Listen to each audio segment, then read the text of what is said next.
warahmatullahi wabarakatuh. Students, today we are going to learn the subject Science and Technology, that is Standard 10, Chapter 3, Life Process in Living Organism, Part 2nd. In the previous chapter, we had learned the same topic, that is Life Process in Living Organism, Part 1. Now we are going to learn about Part 2. This is your Part 2nd one. इसमें हम 3 topic पढ़ने वाले हैं. The first one is the reproduction. In that asexual and sexual reproduction हम पढ़ेंगे. Second हमारा जो topic है उसमें रिप्रोडक्शन एंड मॉडर्न टेक्नोलॉजी के बारे में हम पढ़ने वाले हैं. एंड द लास्ट टॉपिक जो हम पढ़ेंगे that is our reproductive health. Chapter 3 life process in living organism part 2. पहले हमने जो पढ़े थे that was same topic which is life process in living organism, पर वो पार्ट 1 था. अब हम पार्ट 2 के बारे में पढ़ने वाले हैं. यहाँ पर दिया है introduction of life processes. We have studied various life processes. हमने तमाम जो है लाइफ प्रोसेसेस के बारे में पढ़े थे प्रीवियस क्लास में. That means our in the lower classes we had learned about many life processes. और यहाँ लिखा है कि all those life processes that is nutrition. पहला कौन सा प्रोसेस था? That is nutrition. न्यूट्रिशन मतलब क्या? न्यूट्रिशन ऐसा प्रोसेस है ऑफ प्रोवाइडिंग और obtaining the food necessary for health and growth के लिए. That we called it as nutrition. Respiration क्या होता है? रेस्पिरेशन मतलब we take in oxygen and we give out carbon dioxide gas which is necessary for plants and oxygen is necessary for human beings. Excretion means हमेशा मैं बोलती हूँ, हमेशा आपको एग्जांपल देती हूँ कि all the waste product from our body which is removing from our body that is called as excretory system या एक्सक्रिएशन. सेंसेशन मतलब किसी चीज़ का एहसास होना, फीलिंग, सेंसेशन होना.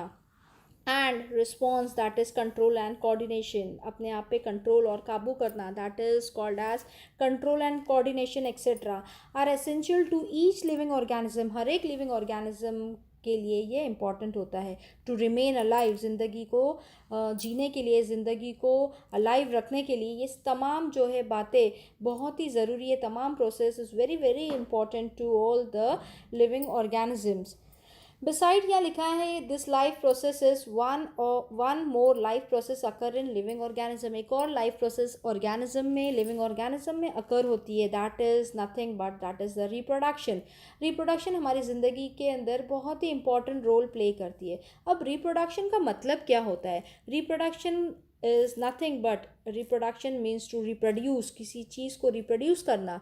या हम एक डेफिनेशन बोलेंगे रिप्रोडक्शन का, या बायोलॉजिकल टर्म्स में बोलेंगे तो biological it is termed as कि reproduction is a biological process by which an organism reproduce an offspring. अपना ऑर्गेनिज्म उसी तरह का ऑफस्प्रिंग रिप्रोड्यूस करता है which is biological similar to the parent. For example मैं हमेशा आपको बोली हूँ कि एक कुत्ता कुत्ते का बच्चा ही रिप्रोड्यूस करता है, एक शेर का बच्चा ही रिप्रोड्यूस करता है, एक कैट का बच्चा ही रिप्रोड्यूस करती है. तो एग्जैक्टली ह्यूमन से ऑफस्प्रिंग होता है, पेरेंट्स से ऑफस्प्रिंग होता है. तो हूबहू ऐसा इंसान जो अपने पेरेंट्स से उसी तरह का ऑफस्प्रिंग होना है. जैसे कुत्ते ने कुत्ते का बच्चा दिया है तो हूबहू उसी शक्ल का जो है बच्चा हुआ है, वही offspring. That is the same identical from parent to the child, to parent to the same organism is called as जो है reproduction. However, reproduction does not help the organism to remain alive, but it helps to maintain the continuity of the species of that organism. अगर एक कुत्ता है उसकी नस्ल को आगे बढ़ानी है तो वो नस्ल के हिसाब से अगर बच्चा हुआ तो ये बच्चा बड़ा होके फिर रिप्रोड्यूस करेगा और कुत्ते, और इसी तरह से इनकी नस्ल टू नस्ल जो है ये ऑर्गेनिज्म बढ़ते ही जाएंगे, इनकी जो है नस्ल आगे बढ़ती ही जाएगी. जैसे अगर एक इंसान है तो इंसान को अपनी नस्ल आगे बढ़ानी है तो इंसान से इंसान के बच्चे हुए, फिर उनके बच्चों से और उनके बच्चे हुए, ऐसी नस्ल टू नस्ल चलते गई हम बोलेंगे. तो इसी को हम कहते हैं रिप्रोडक्शन. और इस यहाँ पर कुछ एग्जाम्पल यहाँ पर दिए हैं. एक प्लांट है, प्लांट बना है. फर्स्ट इसमें बी में जो है this is the intestine of the egg, और हेन ने जो है ये एग दिया है. थर्ड वन जो है हमारा ऊपर की ओर जो हम देखेंगे upward, that is the plumule. And lower जो आपको दिख रहा है दैट इज़ द रेडिकल, ये हमारा सीड्स है, जर्मिनेटिंग सीड है, ये एक एग्जाम्पल है। और थर्ड हमारा अमीबा, कि किस तरह एक अमीबा से दो हुआ, this two division has multiplied, two अलग अलग जो है डॉटर अमीबे जो है इसमें से अमीबिले जो है हमें मिले। तो सम लाइफ प्रोसेसेस यहाँ पर कुछ एग्जाम्पल प्लांट के थ्रू और एक जो है एनिमल के थ्रू जो है हमें रिप्रेजेंट किया है। सो reproduction is very very necessary for either for all human beings, for all the living creature which is living in this mother earth.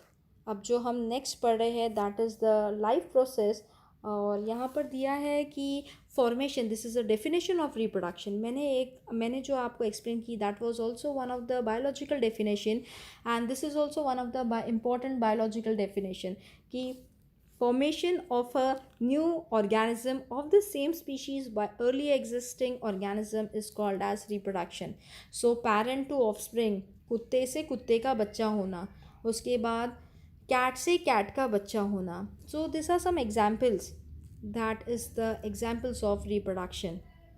Reproduction is one of the various important character of living organism. So reproduction एक बहुत ही important character है किसका, living organism का. It is also one of the various reason responsible for evolution of the species. ये evolution, ये जब दुनिया बनी थी, ये पूरी कायनात जब बनी थी, तो this is one of the, this evolution also plays an important role in the terms जो हम रिप्रोडक्शन यहाँ पर देख रहे हैं. सो यहाँ लिखा है कि living organism reproduction occurs mainly by दो मेथड से जो है रिप्रोडक्शन अकर होता है. पहला मेथड जो हमारा हम देख रहे हैं that is the asexual method, that is the asexual reproduction, and second one is the sexual reproduction.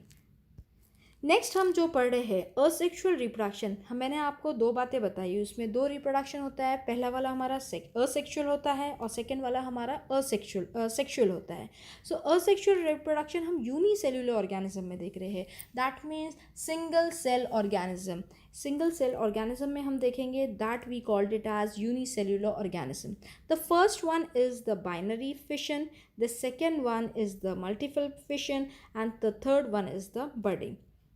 ये हमारा यूनिसेल्युलर ऑर्गेनिज्म में हमने ये तीन जो है सब डिवीजन देखे हैं. सेम यही असेक्सुअल रिप्रोडक्शन अब हम देखेंगे मल्टी सेल्युलर ऑर्गेनिज्म में, थ्रू किसके ज़रिए से, through fragmentation. The second one is the regeneration, the third one is the budding, and the last one is the vegetative propagation. अब एक एक करके हम पहला जो है यूनिसेल्युलर ऑर्गेनिज्म के तीन क्लास पढ़ेंगे, उसके बाद हम मल्टी सेल्युलर ऑर्गेनिज्म के ये चार जो है सब डिवीजन हम पढ़ेंगे. So the first one is the asexual reproduction. Asexual reproduction है क्या?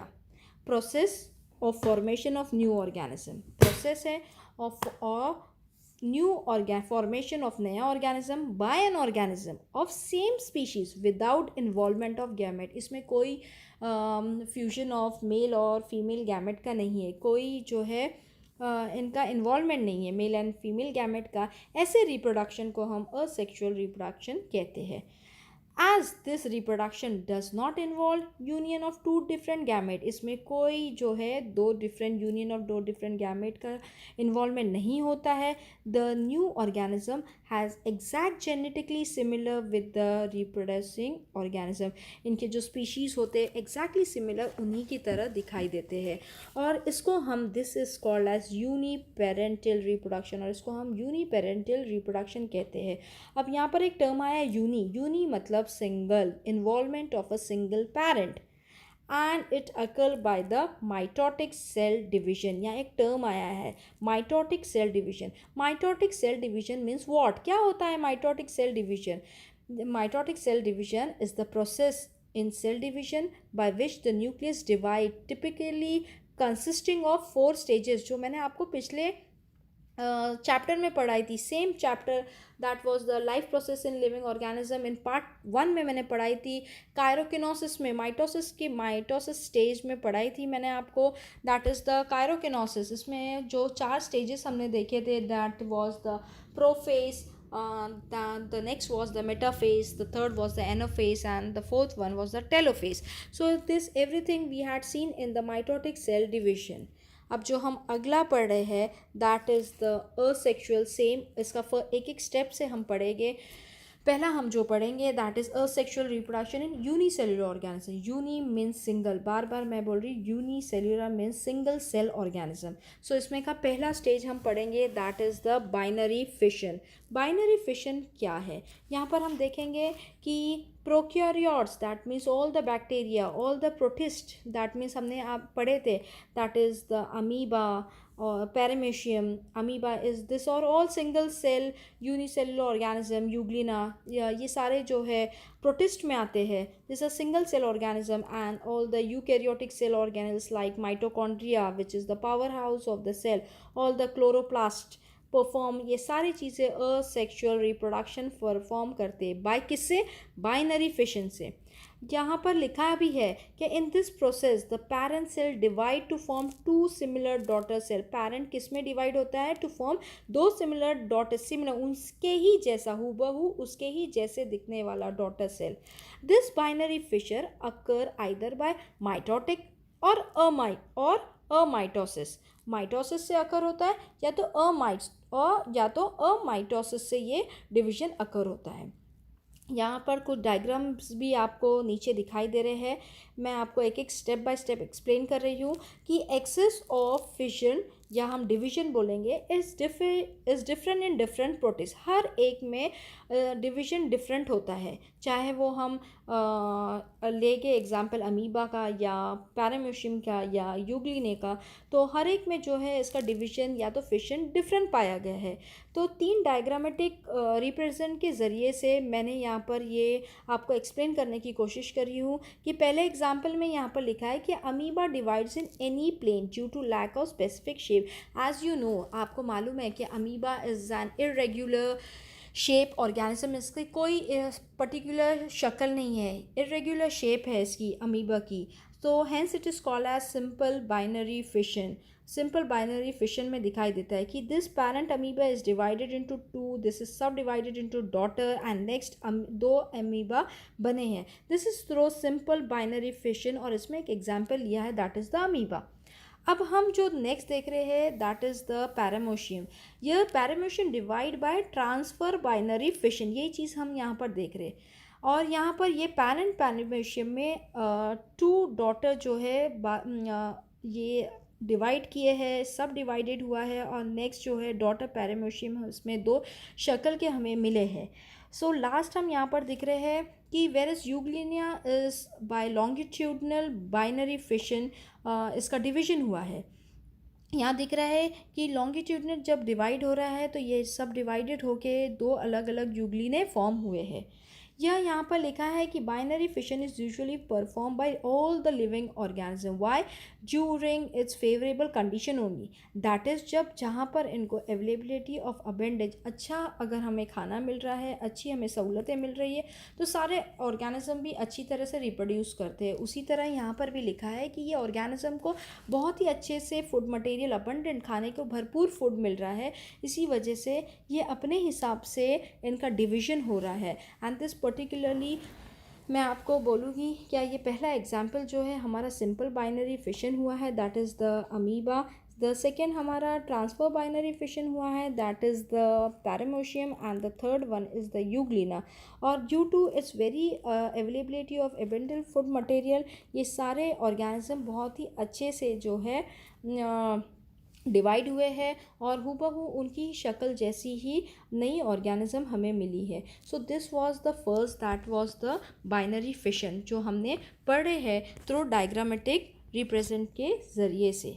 अब हम जो अगला पढ़ रहे हैं that is the multiple fission. Multiple fission क्या होता है?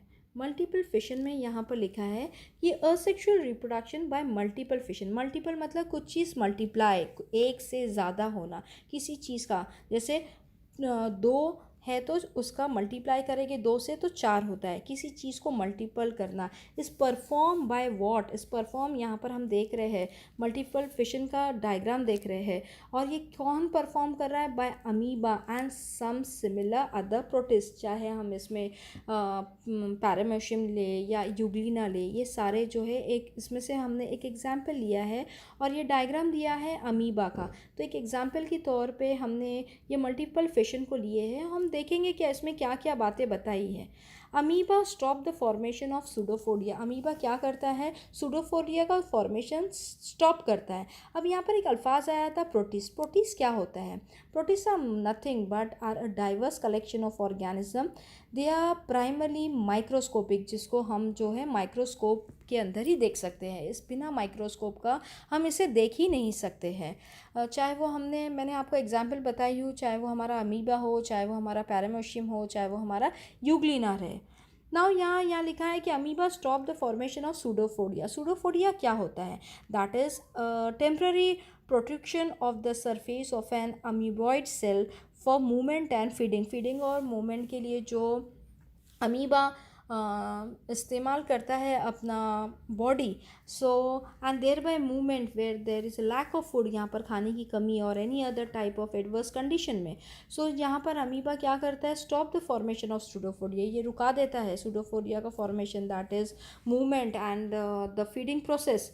यहाँ पर लिखा है कि इट बिकम राउंडेड, ये गोल शक्ल का हो गया है, and forms protective covering around plasma membrane. आप देख रहे हैं डायग्राम के ज़रिए से कि इसके बाहर इर्द गिर्द इसके अराउंड में जो है हम प्लाज्मा मेम्ब्रेन सेल वॉल है, और प्लाज्मा मेम्ब्रेन जो है is the covering, protective covering around the plasma membrane के उधर फॉर्म हुआ है। और such encysted amoeba, such encysted मतलब एनक्लोज अमीबा और any other protist is called as cyst. Cyst क्या है? Cyst is nothing but it is a thin walled hollow organ और a cavity in an animal और a plant हम ले लेंगे तो। अब यहाँ हम देख रहे हैं ये सिस्ट का मैंने आपको मतलब बताई हूँ कि क्या होता है। सच इंसिस्ट मतलब एनक्लोज्ड, अंदर अमीबा के अंदर। Many nuclei are form by repeated nuclear division, बहुत सारे न्यूक्लियाई फॉर्म होते हैं बाय न्यूक्लियर डिवीजन के ज़रिए से इन द सिस्ट, और it is followed by cytoplasmic division. And लिखा है दस मैनी अम्यूबुले, एक से बहुत सारे अम्यूबुले का फॉर्म होना, मल्टीप्लाई होना, आ फॉर्म। जैसे मैंने यहाँ डायग्राम में आपको दिख रहा है कि एक पेरेंट अमीबे है, division of nucleus and cytoplasm है, सिस्ट है, ये इस form into a daughter amoebae. आपको बहुत सारे अमीबुले यहाँ पर दिख रहे हैं। The remain encysted till they are in adverse condition, ये कब तक एनक्लोज होते हैं? जब तक they are in the adverse condition. Cyst break होती है open and arrival of favourable, जैसा उनका फेवरेबल कंडीशन होता है उन्हें लगता है कि अब ये हमारा टाइम है कि ये एनवायरनमेंट अच्छा है, फेवरेबल है, तो इससे वो बहुत सारे अम्यूबुले क्या करते हैं? रिलीज़ होते हैं। And this is the process of multiple fission. तो हमने दो बातें इसमें देखे हैं, एक होता तो अमीबा होता है, एक से ज़्यादा है, इसी वजह से यहाँ पर अम्यूबुले लिखा है। तो यहाँ पर दो हमने यूनिसेलुलर ऑर्गेनिज्म के बारे में पढ़े हैं। The first one was the binary fission and the second is the multiple fission. अब जो हम थर्ड पढ़ेंगे that is the budding, that is the process of budding. अब बडिंग क्या है? Budding is nothing but it is a form of asexual reproduction in living organism in which new individual form from bud or on the bodies of mature organism। बड का formation होना, यहाँ पर diagram में दिख रहा है, बडिंग का एक डायग्राम है कि पेरेंट्स यीस्ट सेल से ब्लज होके ये new bud into it create into develop into new many of the daughter cells. यहाँ लिखा है कि असेक्सुअल रिप्रोडक्शन, ये भी कैसा है? रिप्रोडक्शन असेक्सुअल है, इसमें कोई जो है fusion of mail and female gamete नहीं है। It occur by the budding, ये एक एग्जाम्पल लिया है जो ईस्ट में लिया है। Unicellular fungus, that is a unicellular fungus, yeast cell में लिया है। यूनि मतलब सिंगल सेल ऑर्गेनिज्म, मैं आपको बार बार बताई हूँ। Yeast cell produce 2 daughter nuclei, कितने डॉटर न्यूक्लियाई प्रोड्यूस किए? 2 नए डॉटर न्यूक्लियाई प्रोड्यूस किए। बाय किसके ज़रिए से? बाय माइटोटिक डिवीजन के ज़रिए से, so as to produce by the budding, and this yeast cell is called as parent cell, और इसको हम पेरेंट सेल कहते हैं। पेरेंट सेल से इसने मल्टीप्लाई करके नए जो है डॉटर सेल को क्रिएट किया है, डेवलप किया है। और यहाँ लिखा है this bulge is actually A bird, और ये बल्ज क्या है, एक बर्ड है। One of the two daughter nuclear enter this bird, एक नए बर्ड एंटर हुए हैं। बर्ड से नए डॉटर न्यू बर्ड में इसकी एंट्री हुई है आफ्टर सफिशेंट ग्रोथ के बाद। And this now bird separate, अब ये बर्ड क्या कर रहे हैं, सेपरेट हो जा रहे हैं, separate from the parent cell से, पेरेंट जी सेल से, एंड स्टार्ट टू लिव, अब इनको रहना है इंडिपेंडेंट एज अ डॉटर ये सेल। अब ये सारे सेल को इंडिपेंडेंटली अपनी ज़िंदगी जीना है, और इसी वजह से ये इंडिपेंडेंटली जी रहे हैं। और यहाँ पर इसी तरह इसका फॉर्मेशन हुआ है कि ये अब इंडिपेंडेंटली रह रहे हैं, तो इसका सेपरेशन हो रहा है, और ये हम बर्डिंग प्रोसेस में देख रहे हैं। अब तक हमने ए में जो है असेक्सुअल रिप्रोडक्शन इन यूनिसेलुलर ऑर्गेनिज्म देखे थे, जिसमें हमने पहला पढ़े थे that was the first which was the binary fission, the second was the multiple fission, and the third was the budding. अब जो हम यहाँ पर पढ़ रहे हैं that is the asexual reproduction in multicellular organism. इसमें हम पहला पढ़ेंगे that is the fragmentation. Fragmentation क्या है, this type of asexual reproduction, ये भी एक टाइप ऑफ असेक्सुअल रिप्रोडक्शन है जिसमें यूनियन ऑफ मेल और फीमेल गैमेट का कोई हिस्सा नहीं है। पर ये प्रोसेस कैसा है, it is in the multi cellular organism, एक से ज़्यादा, यूनी होता तो सिंगल, मल्टी सेल्यूलर है। In this type of reproduction, the body of parent organism break into many fragments. एक जिसमें फॉर एग्जाम्पल स्पायरोगायरा है, तो इनका जिस्म कैसा हुआ है, इट ब्रेक हुआ है, बहुत सारे फ्रेगमेंट्स ये आपको दिख रहे हैं। And each fragment start to live as independent as a new organism. आप देख रहे हैं ये एक स्पायरोगायरा से दो स्पायरोगायरा हुआ है, और ये चाहते हैं कि ये हमारी अपनी ज़िंदगी इंडिपेंडेंटली जिए। और this type of reproduction occurs in algae like Spirogyra and sponges like Cycon। ये हमारा फ्रेगमेंटेशन था। फ्रेगमेंटेशन में हमने क्या देखे कि its body is divided into many fragments and they start live independently into a new organism. और examples थे इसमें algae like Spirogyra and sponges like Cycon। अब हम नेक्स्ट जो देखेंगे that is the second topic is the regeneration. Regeneration में आप देखेंगे कि हमारे घर में बहुत सारे वॉल लिज़ार्ड है। You may know that wall lizard breakup हम देखते हैं, कभी हम छिपकली मारते हैं तो हम देखते हैं कि इनके बॉडी पार्ट सेपरेट होते हैं, कभी उसकी दुम यहाँ गिर जाती है, कभी उसका पैर टूट जाता है, या कोई बॉडी का आगे का हिस्सा टूट जाता है। And discard some parts of a tail in emergency, हम देखते हैं इनकी हिस्से जो है यहाँ वहाँ गिर जाते हैं ज़मीनों पे जब हम इसको मारते हैं, वॉल लिज़ार्ड को जब हम मारते हैं। यहाँ लिखा है कि discard part is regenerated after a period, जो हिस्सा हम उसको वॉल लिज़ार्ड का मारते हैं वो कुछ महीनों में या कुछ दिनों में जो है वापस रीजनरेट होता है। या अगर दुम का हिस्सा अगर हम मारें तो फिर से इसका पार्ट रीजनरेट होता है, फिर से उसकी दुम आ जाती है, किसकी, वॉल लिज़ार्ड की दुम आती है। अगर हमने इसके हाथ के हिस्से को मारे हैं तो कुछ दिनों में फिर से उसका धीरे धीरे डेवलपमेंट ऑफ उसका हाथ आ जाता है, तो चीज़ें क्या हो गई, रीजनरेट होगी, फिर से दोबारा उसी रूप में आ गई, फिर ही उसकी शक्ल उसी जैसी दिखने लगी। This is an example of limited regeneration.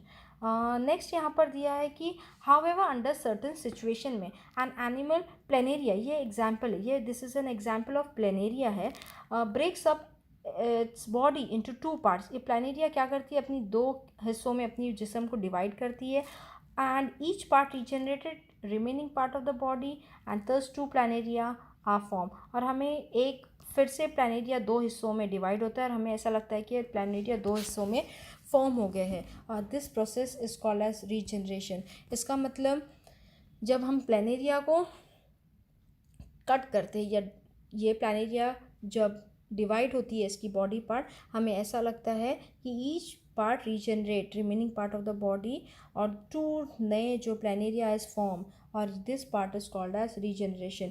Regeneration means to generate again and again, it generate into the first existing one. जैसे हमने वॉल लिज़ार्ड को मारा, उसकी दुम अगर टूट चुकी है तो फिर से उसकी दुम वापस आ जाती है, इसका मतलब है it's again regenerated into the first form, into the first previous form of the structure. Next हम पढ़ेंगे that is the budding. Budding क्या है? बडिंग हमने देखा है, एक यहाँ पर एग्जाम्पल दिया है through we are seeing in plant like hydra. In case of hydra under favourable condition में देखेंगे at specific parts of its body and outgrowth is form by repeated division, again and again repeated division में of regenerative cells of the body wall.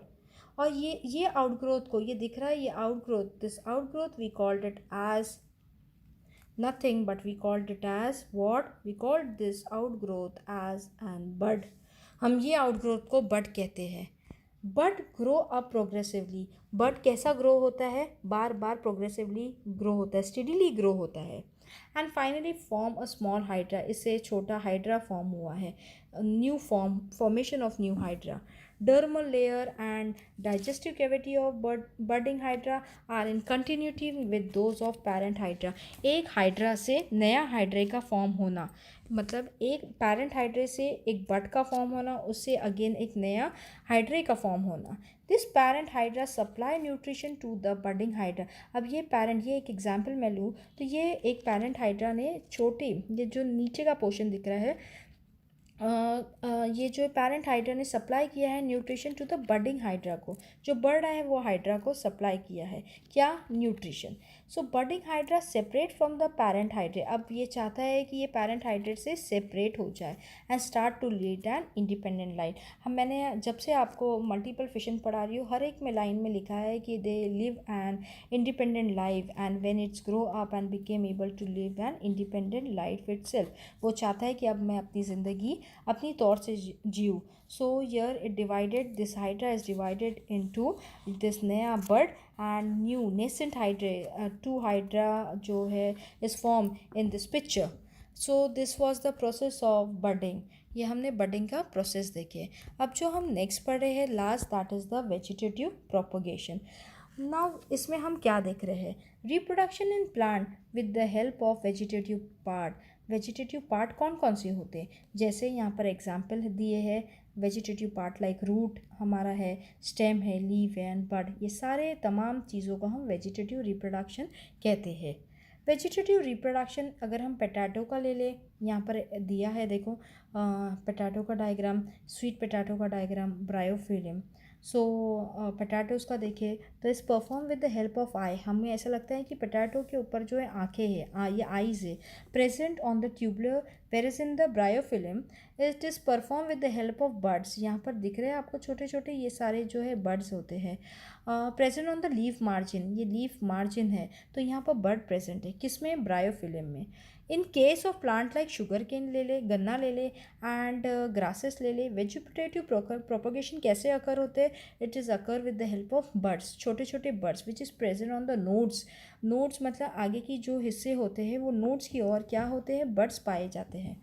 अगर हम plant like carrot और radish ले लें तो vegetative propagation with the help of root की ज़रिए से होता है. सो वेजिटेटिव प्रोपोगेशन आपको दिख रहा है, 3 डायग्रामेटिक रिप्रेजेंटेशन दिख रहे हैं और हमें जो है ये सारे पार्ट जो है रूट, स्टेम और लीफ के ज़रिए से जो दिख रही है एंड बड्स, ये सारे हमारे क्या होते हैं? This are all but we called it test as reproductive और we called it as vegetative reproduction.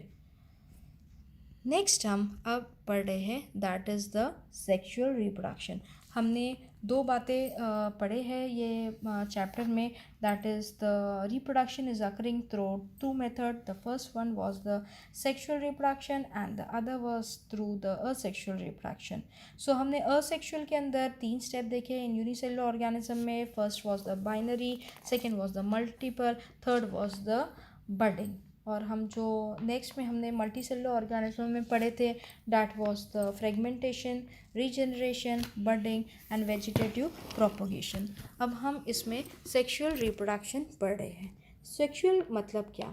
यहाँ लिखा है definition itself proves that sexual reproduction always occur with the help of 2 germ cell. इसमें 2 germ cell आए हैं, that is the female gamete और दूसरा है हमारा male gamete and those are 2 germ cell. और ये इनको ये 2 germ cell को हम कहते हैं and this are what we called it as two germ cell. तो दो जर्म सेल है इसमें. The first one is the female gamete and the next is the male gamete. Now यहाँ पर लिखा है कि टू मेन प्रोसेस अकर होते हैं in the sexual reproduction. The first one is through gamete formation and the second one is through fertilization. So gamete formation क्या होता है हम देखेंगे. Gamete formation, gametes are form by meiosis. Gamete हम किस में देख रहे हैं, मियोसिस प्रोसेस में देख रहे हैं. मियोसिस आए इसी वजह से जर्म सेल आए हैं. So in meiosis germ chromosome number is reduce to half. अगर एक है तो उसका हाफ हो गया, दो है तो एक हो गया. Hence haploid gametes are form. कैसे गैमेट फॉर्म हुए हैं, हैप्लॉइड गैमेट. डिप्लॉइड होता तो दो होता. Haploid gametes are form. यहाँ लिखा है नेक्स्ट इसमें कि फर्टिलाइजेशन. हमने दो पार्ट्स देखे. The first one is the gamete formation and the second one is the fertilization. तो हम फर्टिलाइजेशन में देखेंगे क्या है, what is mean by fertilization. Diploid zygote is form in this process. Diploid मतलब दो, by union of haploid male and female gamete. Diploid zygote form हुए इन ये प्रोसेस में, पर बाय यूनियन ऑफ कौन सा, haploid male and female gamete से. ऐसे जाइगोट डिवाइड होते हैं by mitosis and embryo form होता है. और जब एम्ब्रियो डेवलप होता है into a, now it form into a new individual. Embryo develop into a new individual. So यहाँ पर लिखा है कि two parent that is the male and the female gamete here are present.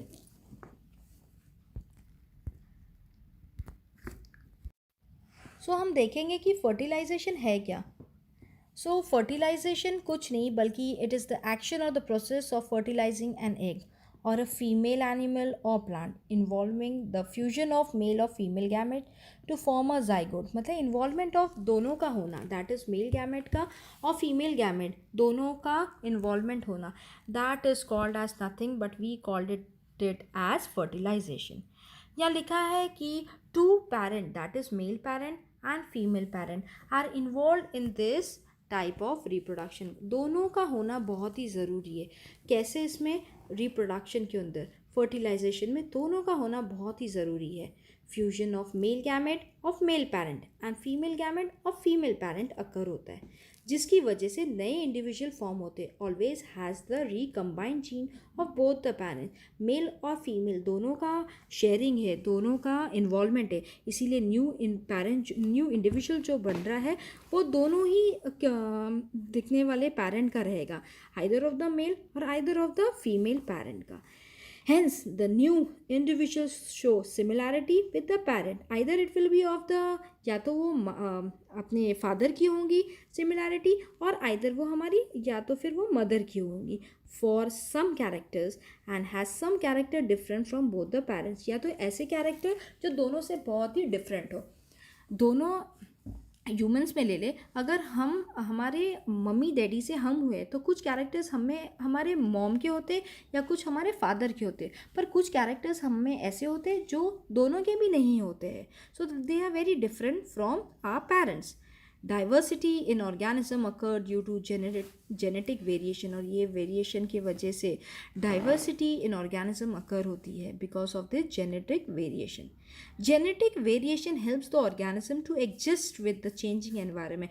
जैसा environment होता है वैसा ही हमें ऑर्गेनिज्म को जो है एग्जिस्ट करना पड़ता है, and thereby maintain their existence. और इसी वजह से ये दुनिया में हम या ऑर्गेनिज्म जी सकता है अगर वो एनवायरनमेंट के हिसाब से अपने आप को, माहौल के हिसाब से अगर वो अपने आप को ढाले और एग्जिस्ट करे तो वो माहौल में वो जी सकता है. Otherwise it can not exist और वो दुनिया से फिर रहेगा ही नहीं, वो दुनिया से चले जाएगा. जो स्पीशीज़ ये दुनिया में एग्जिस्ट, एनवायरनमेंट में एग्जिस्ट करती है, so it exist in this mother earth, and those who are not existing with the environment, they doesn't exist on this mother earth. Due to this, plants and animal can save themselves from being extinct. और ये extinct होने से, ख़त्म होने से जो है बच सकते जब ऐसे plants और animal अपने आप को बचाएंगे, जब ये दुनिया से सोचते हैं कि ख़त्म ना हो. इसी वजह से ये environment में क्या करते हैं, एग्जिस्ट होते हैं. और जब वो एग्जिस्ट होते हैं, इसका मतलब वो एक्सटेंड नहीं होते हैं। और इसी तरह हमने फर्टिलाइजेशन पार्ट को देखे हैं कि इसमें जो है इन्वॉल्वमेंट ऑफ मेल और फीमेल गैमेट का होता है। अगले लेक्चर में हम सेक्सुअल रिप्रोडक्शन इन प्लांट्स देखेंगे और सेक्सुअल नेक्स्ट जो हमारा टॉपिक रहेगा ये ए पार्ट रहेगा हमारा सेक्सुअल रिप्रोडक्शन इन प्लांट, और बी में हम देखेंगे sexual reproduction in human beings. Next हम देख रहे हैं असाइनमेंट। इसमें जो है आपको दिख रहा है कि फिल इन द ब्लैंक्स है, और येलो में जो आपको दिख रहा है that is the answer of the questions. First में हमें आपको फर्स्ट जो दिख रहा है that is the in human sperm reproduction occur in the organ called as testis. The second is in humans Y chromosome is responsible for maleness. बच्चा अगर male हुआ है तो Y is responsible for that. In male and female reproductive system of human accessory gland is same.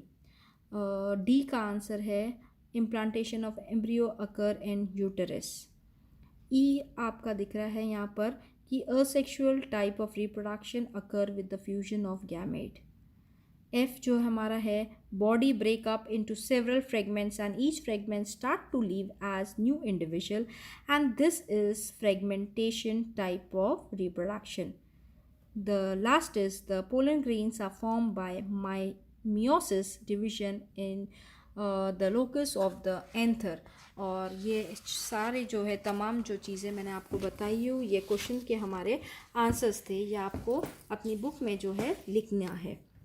Next जो है अगला assignment यहाँ पर दिख रहा है that is complete the paragraph with the help of words given in the bracket। so ये पूरा पैराग्राफ है, इसके मैं आंसर आपको बताते चलती हूँ। This is the bracket, from this you have to copy down, आपको लिखना है आंसर्स। फर्स्ट वाला है growth of follicle present in the ovary occur under effect of follicle stimulating hormone। this follicle secrete estrogen। Answer है इसका endometrium of uterus grow regenerate under the effect of estrogen। next इसका है under the effect of luteinizing hormone जिसको हम LH कहते हैं fully grow a follicle burst ovulation occur and progesterone is formed from the remaining part of the follicle। it secrete estrogen and endometrium and the effect of this hormone glands of endometrium are activated and it become ready for implantation। यहाँ पर मैं आपको जो assignment ये दी हूँ इसका explanation नहीं हुआ है, लेकिन ये आपको लिखना है। जितना एक्सप्लेनेशन मैंने आपको दी हूँ ये असाइनमेंट का पहला हिस्सा जो आप देख रहे हैं ये सारी जो है तमाम बातें, और ये पहला और सेकेंड आपको असाइनमेंट कंप्लीट करना है। ये हमारा हाफ चैप्टर कंप्लीट हुआ है, इसका जितना भी एक्सप्लेनेशन पार्ट जो है हम नेक्स्ट पीरियड में देखेंगे। यहाँ पर मैं अपनी लेक्चर को कंप्लीट करती हूँ। अस्सलाम वालेकुम व रहमतुल्लाहि व बरकातुहू।